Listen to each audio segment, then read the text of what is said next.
टीकमगढ़ एक बहुत ही खुशहाल राज्य था।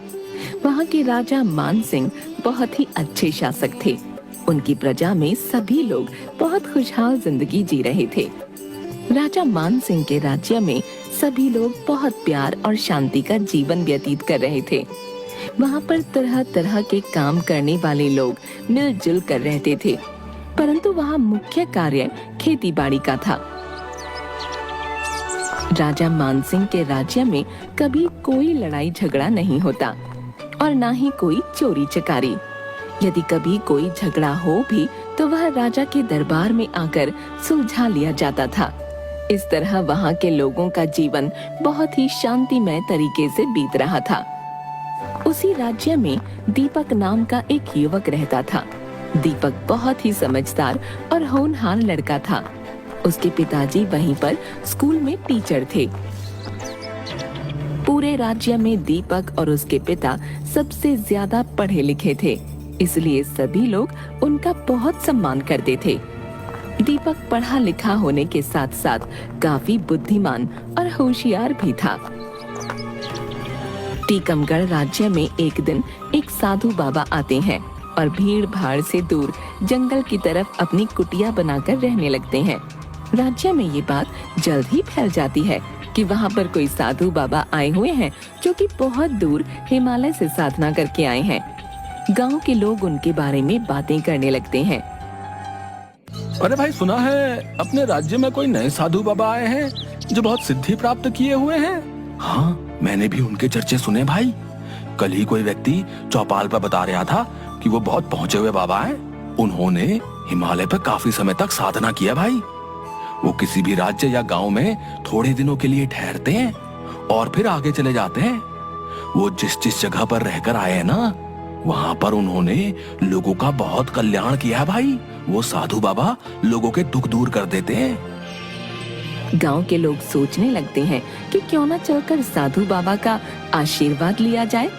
इस तरह धीरे धीरे लोग साधु बाबा की कुटिया पर जाने लगते हैं।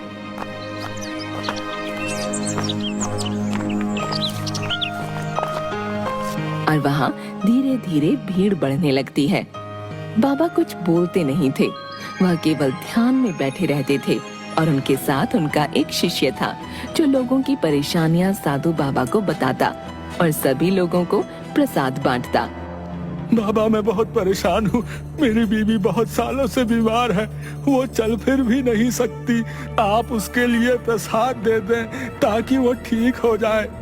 साधु बाबा का शिष्य रघु ही लोगों से बात करता और उन्हें प्रसाद देता था। लो, ये प्रसाद ले जाओ और अपनी बीवी को खिला देना। कुछ ही दिनों में वो बिल्कुल स्वस्थ हो जाएगी। इस तरह लोगों की समस्याएं सुनकर बाबा का शिष्य रघु लोगों को प्रसाद बांटता।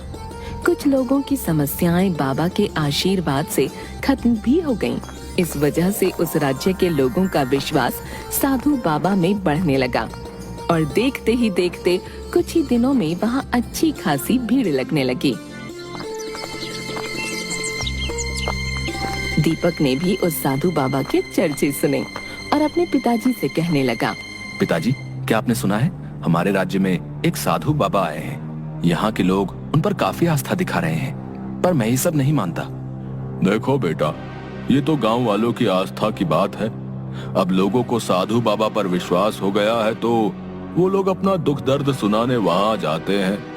हर एक व्यक्ति का अपना विश्वास होता है। हम उनकी इस आस्था पर कोई सवाल नहीं उठा सकते। जिन लोगों को वहाँ जाना अच्छा लगता है उन्हें जाने दो। इसी तरह कुछ दिन बीत गए। एक दिन उस राज्य के साहूकार के घर चोरी हो जाती है। साहूकार वहाँ का काफी पैसे वाला व्यक्ति था। उसके घर से अच्छी खासी रकम और गहने चोरी हो जाते हैं। पूरे राज्य में हाहाकार मच जाता है, क्योंकि आज तक तो वहाँ कोई चोरी नहीं हुई थी और अचानक इतनी बड़ी चोरी। सब लोग घबरा जाते हैं। साहूकार राजा के दरबार में जाकर उनके सामने अपनी समस्या रखता है। राजा जी की जय हो। बताओ, क्या कहना चाहते हो? राजा जी, आज तक तो हमारे राज्य में कभी छोटी से छोटी चीज भी चोरी नहीं हुई। पर कल अचानक मेरे घर में काफी बड़ी चोरी हो गई। मैं तो इस राज्य में बहुत निश्चिंत था कि यहाँ कोई चोरी नहीं होती, परंतु अचानक ही मेरे घर से काफी नगदी और गहने चोरी हो गए हैं। और कमाल की बात तो यह है कि चोरों का कोई सुराग नहीं मिला। साहूकार उन्हें सारी बात बताता है। राजा साहूकार की बात सुनकर बहुत हैरान और परेशान